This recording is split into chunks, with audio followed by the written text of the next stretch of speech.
I'm always low-key sad that you guys can't see my shirts. Like, look at this one. It's a NASA one. I love this shirt. I actually, funny story, I used to wear this shirt all the time and I lost it and I didn't know where it went and I was super sad, but it's just because it fell behind my dresser.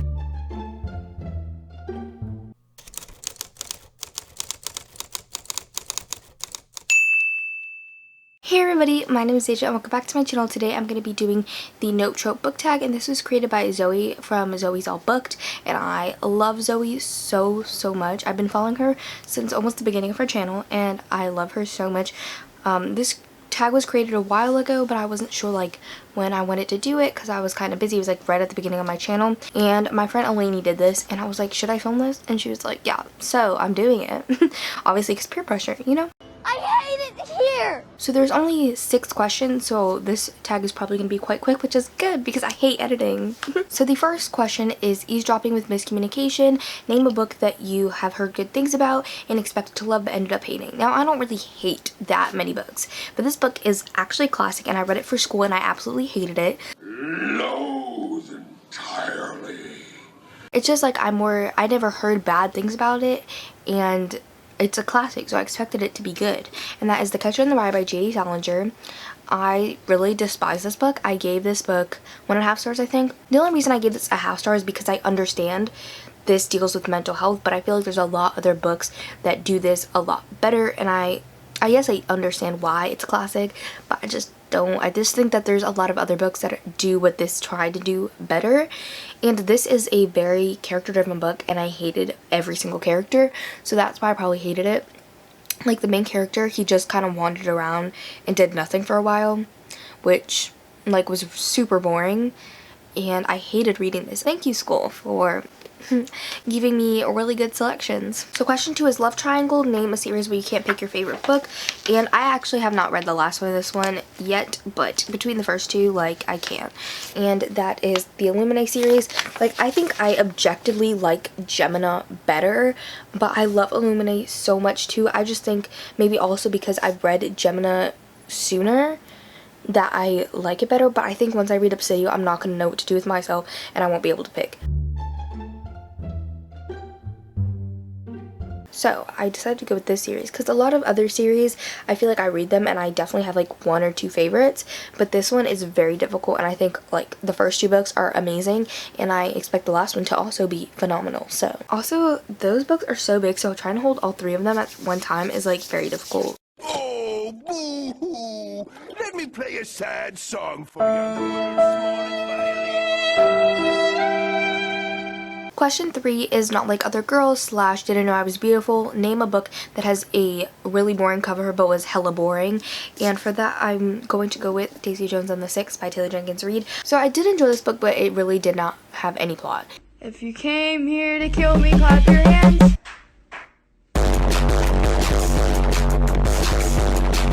I know a lot of people say like Chain of Gold had no plot, but I feel like this book really had no plot. Like that one at least had like a mystery at the end. I did enjoy like the 70s vibes in here. I think the characters were interesting enough, but I'm not attached to any of them, and so I did enjoy my time. I just feel like it kind of was like kind of boring. Like there was nothing that went on like at all. So I think this book is definitely the one that would fit for this answer. Question 4 is all-consuming love. Name a book that gave you a book hangover, and I actually don't think I've talked about this book on my channel before, but I really did love this book, and that is No Exit by Taylor Adams.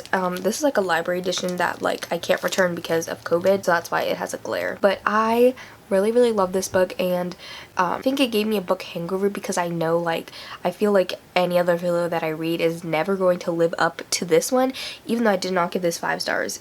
I just enjoyed it so much, and it's so good. Like if you want a thriller that's very fast paced, I would definitely recommend picking this up. This follows like a girl who is going home because her mom's having surgery or something, and it's during winter, so then she can't drive because it's snowing, so she goes to a rest stop and she goes out to try and like get a signal to like call like her mom or something, and on the way back she sees that there's a girl locked in a cage in somebody's car, so she has to try and figure out like who has this kid locked up, and you actually find out who it is quite quickly, but there is like a twist, and then a lot of this book is just her trying to escape, which I think was It was so good. It was everything about it. It was just good. And so yeah, I couldn't read for a bit after this, and I especially could not read thrillers after this. Question 5 is douchebag boyfriend. Name a book that took a while to get into but you ended up loving. This book I expected to love, but it still took me a little bit to get into, and that is House of Earth and Blood by Sarah J Maas. I've been talking about this book I feel like a lot lately, but I started this book I think like a month before I actually sat down and read it, so it took me a little bit to get into because it is so big and there is a lot of world building in the beginning, and I've never been in this world before. Well, duh. So it did take me a bit to get into, but I did expect that I was going to love it. Not as much as I did. I thought I was going to give this like 4 stars. Like I thought I was going to like it, but I love this book so much. But this is also like one of my babies. I love it, and even though it did take me a little bit to get into, it's one of my favorites. So the last question is to name your favorite and least favorite trope. So I think I have more least favorite tropes than favorite tropes. I do like a lot of tropes. I just don't know if they're necessarily favorites, but I think definitely miscommunication, which was one of the questions. I hate that trope. It is honestly horrific.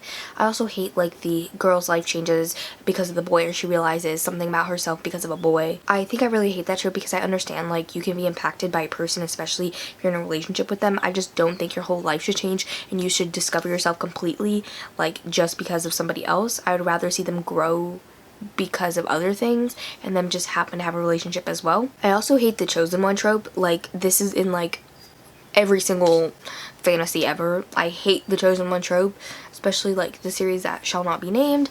I don't know, like I just think like the chosen one is such like a cop-out. I feel like I'd rather have a character that is like the opposite of the chosen one and like makes their way to it. Like they do that, you know, they really out there doing the thing, and they are not necessarily like the chosen one. They just happen to be, I guess, the protagonist. Like I don't know, like I just feel like the chosen one is so lazy. And then I feel like a lot of my favorite tropes are in like romance. Like obviously like I love the one bed trope. I love hate to love. Hate to love is everything that I want in anything. Like if you just throw hate to love in there, I'm gonna love it. I'm gonna love it. I also really like the secretly royal trope. It's hidden from us, but it's hidden from other characters for a while that someone is actually royal, or like people don't know that they're like the heir to like a fallen kingdom or something like that. Like I love that trope so much, and I think it's really good. I obviously love kind of like the traumatized bad boy trope too, even though I know that trope is so overdone. But like if you put that in a book, like a traumatized like bad boy character, like not even necessarily bad boy, but if you put like the traumatized main male character who like tries to hide themselves from the main character and thinks that they're not good enough for the main character, I love that trope. I know it's so overdone, but I still love it so much. So those are all the questions. I will make sure to link Zoe's channel down below. So I realized I'm the biggest clown ever and I didn't tag anybody, so now I'm going to be tagging people, and obviously if you haven't done this, do it. I tag you, but I'm going to just be tagging people, and this is a requirement, so you have to do it now. Yeah, because I'm the one tagging you, so it's a requirement. So I'm going to be tagging Maya from Simply Maya Reads, Christine from Editorial Edge, Nicole from Who Picked This Book, Charles from Books on Stereo, Sydney from Sid Bookworm, Emma from Emma is Reading, Samantha from Samantha's Books, and Mel from The Bookish Mel. So that's a lot of people, but you guys should all do it because it's really quick and fun, and it's a requirement now because I tagged you. But I would love to hear you guys answer these down in the comments below, and if you have a channel and you've done this video, I would love to see that as well. So if you have a video, link it down in the comments and I will definitely check it out. But that is all that I have for this video today. If you want to talk to me on social media, I'll have that also linked in the description box. But that is it, and I'll see you guys in my next video. Bye. You always posting up pictures, trying to look like you winning. I'm writing rhymes in the kitchen, soaking in moments we live in. Yeah, you got the nerve to be on me, faking your life for the IG. If you got my number, don't add me, cause baby,